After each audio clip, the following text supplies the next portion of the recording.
ലോകത്താദ്യമായിട്ട് ദാരിദ്ര്യ വിമുക്ത സംസ്ഥാനമാകാനുള്ള ഈ ചടങ്ങില് പങ്കെടുപ്പിക്കാൻ വേണ്ടിയിട്ട് ആൾക്കാരെ പൈസ കൊടുത്ത് വരുത്തുന്ന ഒരു ദുർഗതി കമ്മ്യൂണിസ്റ്റ് മന്ത്രിസഭയാണത്രേ. അറിയാം ആരും വരില്ല എന്ന്. അപ്പോഴാണ് നിർബന്ധിച്ച് കണ്ണുരുട്ടിയിട്ട് ഭീഷണിപ്പെടുത്തിയിട്ട് ഈ ആളുകളെ കൊണ്ടുവന്ന് ഇറക്കുകയാണ്. എടോ, ഇത് ദേശാഭിമാനി മാത്രമല്ല ആളുകൾ വായിക്കുന്നത്, കൈരളി TV മാത്രമല്ല കാണുന്നത്, റിപ്പോർട്ടർ TV മാത്രമല്ല കാണുന്നത്, സോഷ്യൽ മീഡിയയിലൊക്കെ ഇങ്ങനെ വൈറലായിക്കൊണ്ടിരിക്കുന്നു നിങ്ങളുടെ ശുദ്ധ തോന്നിവാസം. പക്ഷെ നിങ്ങളൊരു കാര്യം അറിയോ, എങ്ങനെയാണ് ഈ ആളെ എത്തിച്ചത് എന്ന്? അവിടെയാണ് തമാശ.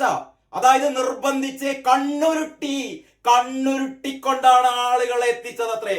അതായത് പഞ്ചായത്തുകൾക്ക്, തിരുവനന്തപുരം ജില്ലയിലെ മുഴുവൻ പഞ്ചായത്തുകൾക്കും കോർപ്പറേഷനിലെ മുഴുവൻ വാർഡുകൾക്കും കത്തയച്ചു. സെക്രട്ടറിമാർക്ക്, പഞ്ചായത്ത് സെക്രട്ടറിമാർക്കും കോർപ്പറേഷൻ സെക്രട്ടറിക്കും ഒക്കെ കത്തയച്ചു സർക്കാർ. എന്താണെന്നറിയോ, കോർപ്പറേഷൻ പരിധിയിൽ നിന്ന് ഒരു വാർഡിൽ നിന്ന് ചുരുങ്ങിയത് 100 പേരെ പങ്കെടുപ്പിക്കണം. 100 പേരെ ചുരുങ്ങിയത് പങ്കെടുപ്പിക്കണം. പഞ്ചായത്തിൽ നിന്ന് 200 പേരെ ഏറ്റവും മിനിമം പങ്കെടുപ്പിക്കണം. അങ്ങനെ ആകെ ഇവർക്ക് ബിരിയാണി ഒക്കെ വാങ്ങിക്കൊടുക്കാന്നൊക്കെ പറഞ്ഞു, ചിക്കൻ ബിരിയാണി വാങ്ങിക്കൊടുക്കാന്നൊക്കെ പറഞ്ഞിട്ടുണ്ടാവും. അങ്ങനെ പാവങ്ങളെ എന്താ പറയാ, ആട്ടിത്തെളിച്ച് കൊണ്ടുവന്നല്ലേ, ആട്ടിത്തെളിച്ച് കൊണ്ടുവന്ന് അങ്ങനെ കസേരകൾ മുഴുവൻ നിറച്ചു. എന്തൊരു ഗതികേടാണോ കാരണഭൂതമേ!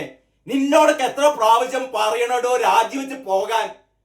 10 വർഷം ഭരണം കഴിഞ്ഞ് ഇറങ്ങി പോകാൻ വേണ്ടി പോവുകയാണ്. അല്ലെങ്കിൽ നിന്നെ പുറങ്കാലി കൊണ്ട് അറബിക്കടലിലേക്ക് ചവിട്ടി എറിയുമെട്ടോ ഇവിടുത്തെ ജനങ്ങൾ. അപ്പോഴാണ് നിന്റെ കോപ്പിലാട്ടിയല്ലേ എന്റെ വിജയ. എടോ, ഇവിടെ ആർക്കാണ് ദാരിദ്ര്യ വിമുക്തി? ആര് പറയുന്നത് കേട്ടു? കേരളത്തിൽ ആകെ ഒരൊറ്റ കുടുംബം മാത്രമേ രക്ഷപ്പെട്ടിട്ടുള്ളൂ.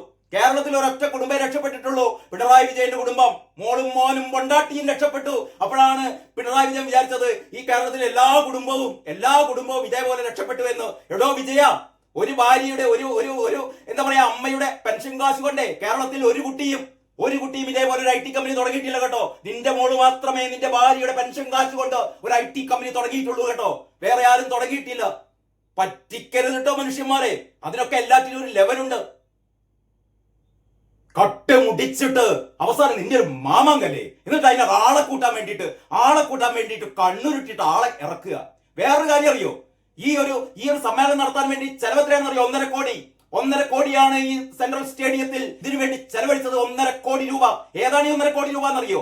അതായത് ബഡ്ജറ്റിൽ അതിദരിദ്രർക്ക് വേണ്ടി നീക്കിവെച്ച ഭവന നിർമ്മാണ പദ്ധതി നോക്കണം നിങ്ങൾ. അതായത് നമ്മുടെ ബഡ്ജറ്റിലെ 52.8 കോടി രൂപ 52.8 കോടി രൂപ നീക്കി വെച്ചിരുന്നു. എന്തിനെന്നറിയോ? ദരിദ്രർക്ക് ഷെൽട്ടർ നിർമ്മിക്കാൻ. അതിൽ നിന്നാണ് 1.5 കോടി രൂപ ഈ മാമാങ്കത്തിന് ഉളുപ്പില്ലാത്തവന്മാർ എടുത്തത്. നോക്കണം.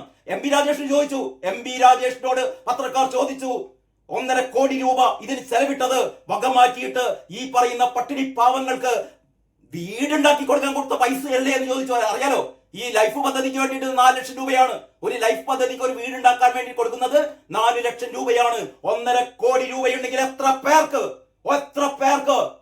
വീടുണ്ടാക്കി കൊടുക്കാമായിരുന്നടോ ചെറ്റകളെ. 1.5 കോടി എടുത്തിട്ടാണ് നിന്റെയൊക്കെ മാമാങ്കല്ലേ. 52.8 കോടിയിൽ നിന്ന് 1.5 കോടി കൊണ്ട് പിൻവലിച്ചു. എന്നിട്ടാണ് ഈ മാമാങ്കം നടത്തിയത്. ഇനി ബാക്കി 51.3 കോടിയുണ്ട്. ആരോ പറയുന്നത് കേട്ടു, ഈ 51.3 കോടി കൂടി ഇനി പുട്ടടിക്കാം. ഇനിയുള്ള 51.3 കോടി പുട്ടടിക്കാം. എന്താണെന്നറിയോ? ഇത് അതിദരിദ്രർക്ക് വീട് വെക്കാനുള്ള പൈസയാണ്. പക്ഷേ ഇന്നത്തോടെ ഈ മഹാസമ്മേളനം കഴിഞ്ഞയുടനെ മുഖ്യമന്ത്രി കാരണഭൂതം പ്രഖ്യാപിക്കുകയാണ്, കേരളത്തിൽ ഇനി അതിദരിദ്രരില്ല. അപ്പോൾ അതിദരിദ്രർക്ക് വീട് വെക്കാൻ വേണ്ടി കൊടുത്ത, അല്ലെങ്കിൽ വീട് വെക്കാൻ വേണ്ടി വകയിരുത്തിയ 52.8 കോടിയിൽ 1.5 കോടി ഈ ധൂർത്തിന്, ഈ പന്തലൊരുക്കാനും ശീതീകരിക്കാനും ഒക്കെ വേണ്ടിയിട്ട് 1.5 കോടി ചെലവഴിച്ചിട്ട് ബാക്കി 51.3 കോടിയുണ്ട് കേട്ടോ. ഈ 51.3 കോടി രൂപ എന്തിനു വേണ്ടിയിട്ടാണ്? പുട്ടടിക്കാൻ അന്തംഗമ്മികൾക്ക് പുട്ടടിക്കാനുള്ള പൈസയാണ്. മറ്റൊന്ന്, ഞാൻ ഇന്ന് രാവിലെ നിങ്ങൾക്ക് ഈ പത്രങ്ങൾ കാണിച്ചിരുന്നു. കേരളത്തിൽ ഇറങ്ങിയ എല്ലാ പത്രങ്ങളുടെയും ഫ്രണ്ട് പേജിൽ ഈ പരസ്യം, തട്ടിപ്പ് പരസ്യം നോക്കുമ്പോ ഇന്ന് മലയാളത്തിൽ ഇറങ്ങിയ പത്രങ്ങളിൽ മാത്രമല്ല, ദേശീയ പത്രങ്ങളിൽ മുഴുവൻ, അന്യ സംസ്ഥാനത്ത് ഇറങ്ങുന്ന ഹിന്ദിയിലൊക്കെ ഇതുണ്ടെന്നേ. രാവിലെ MA ബേബിയും അവിടുത്തെ പ്രകാശ് ഞെട്ടിപ്പോയി. രാവിലെ ഡൽഹിയിൽ നോക്കിയപ്പോ ഡൽഹിയിൽ ഇറങ്ങിയ പത്രങ്ങളിലൊക്കെ ഹിന്ദിയിൽ പിണറായി വിജയന്റെ മുഖവും ടാറ്റ ബൈ ബൈ ഒക്കെ. ഇതെന്താണപ്പോ നോക്കിയപ്പോ കേരളം ദാരിദ്ര്യ വിമുക്തി നേടുന്നു എന്ന് ഡൽഹിയിൽ പരസ്യം ചെയ്തിരിക്കുന്നു ഈ അധമനായ മുഖ്യമന്ത്രി. ഇങ്ങനെ അല്പന്മാരുണ്ടോ?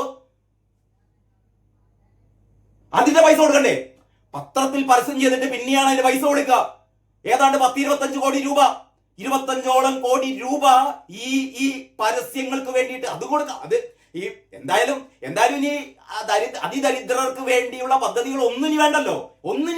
എല്ലാരും എന്താ പറയാ, ഭയങ്കര സമ്പന്നന്മാരായി മാറിക്കഴിഞ്ഞിരിക്കുന്നു. ഇനി അതിന്നൊക്കെ പൈസ എന്ത് ചെയ്യാൻ നമുക്ക്? അതിന്നൊക്കെ പൈസ നമുക്ക് മാന്തി എടുത്ത് നമുക്ക് സ്വന്തമാക്കാം. എന്താണ് അന്തംഗമികളുടെ ഒക്കെ ഉത്സാഹം എന്നറിയോ?